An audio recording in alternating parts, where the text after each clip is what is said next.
अगर तुम अपनी गर्लफ्रेंड को प्रपोज करने जा रहे हो तो पहले ये स्टोरी पूरी सुन लो, क्योंकि उस रात हाँ सिर्फ शादी का नहीं, मौत का भी था। रात के 11:47। फोन की स्क्रीन पर टाइम ब्लिंक कर रहा था, जैसे कोई वार्निंग दे रहा हो।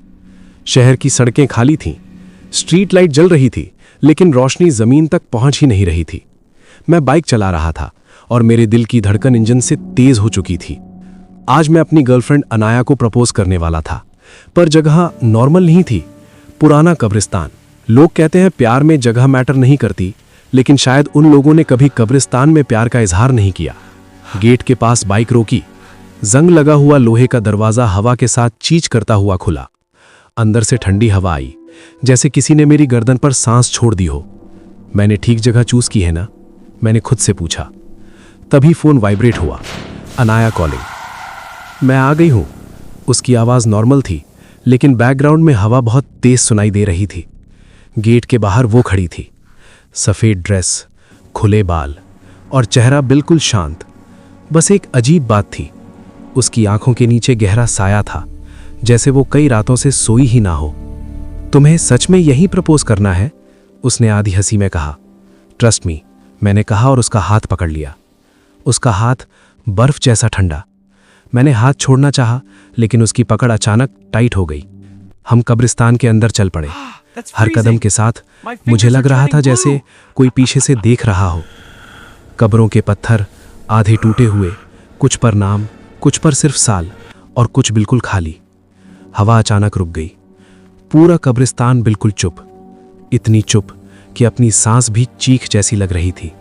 अनाया रुक गई। यहीं, उसने कहा।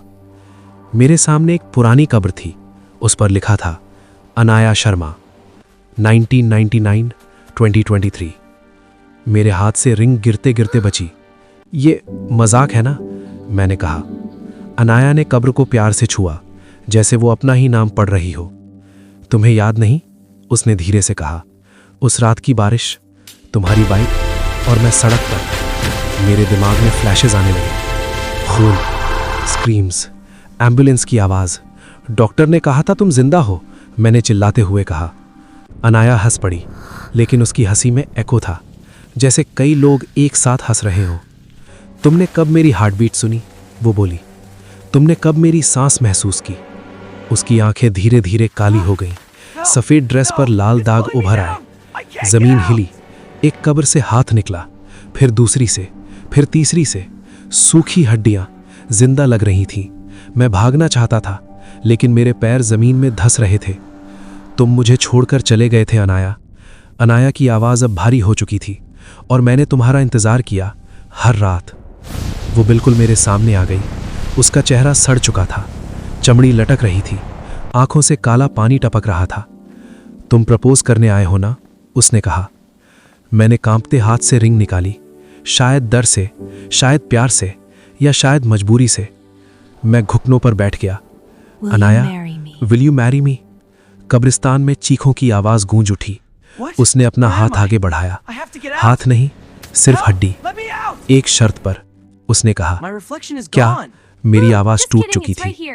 तुम मुझे अकेला छोड़कर नहीं जाओगे, कभी भी। अचानक जमीन फट गई। अंधेरा छा गया। सांस घुटना। सुबह का मंजर। सुबह 6 बजे कुछ लोग कब्रिस्तान के पास से गुजरे। उन्होंने देखा एक नई कब्र, 2 नाम लिखे थे, Anaya and Rohan, forever together. और कब्र के ऊपर एक रिंग रखी थी। लोग कहते हैं रात को उस कब्रिस्तान से अभी भी किसी के प्रपोज करने की आवाज आती है, विल यू मैरी मी? और फिर एक आवाज हंसकर कहती है, हाँ। सुबह के बाद भी कब्रिस्तान शांत नहीं हुआ। लोग कहते हैं रात ढलते ही वहां से 2 लोगों के चलने की आवाज आती है, जबकि वहां कोई जिंदा जाता ही नहीं। कब्र के अंदर मैं होश में आने लगा। आंखें खुली, लेकिन चारों तरफ अंधेरा था। सांस लेने की कोशिश की, लेकिन हवा नहीं थी। तब मुझे महसूस हुआ मैं जमीन के नीचे हूं और मेरे पास अनाया खड़ी थी। वो अब बिल्कुल अलग लग रही थी। उसका चेहरा पहले से ज्यादा खौफनाक था, लेकिन आंखों में गुस्सा नहीं, इंतजार था। तुमने हाँ कह दिया अनाया। उसकी आवाज कब्र की दीवारों से टकराकर गूंज रही थी। अब पीछे नहीं जा सकते, मैंने चिल्लाया।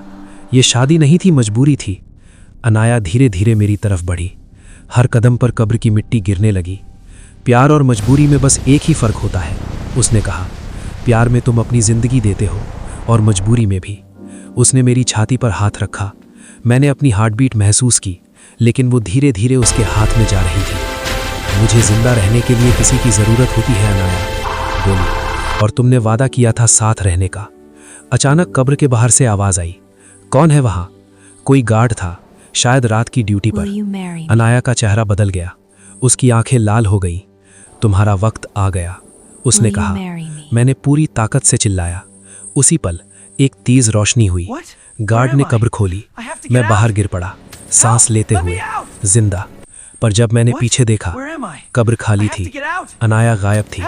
पुलिस ने कहा, तुम शौक में हो, लेकिन मैं जानता हूँ ये खत्म नहीं हुआ, क्योंकि उस रात शीशे में मुझे अपना रिफ्लेक्शन नहीं दिखा। बस अनाया मुस्कुराते हुए खड़ी थी और धीरे से कह रही थी, अगली रात फिर मिलेंगे मेरी जान।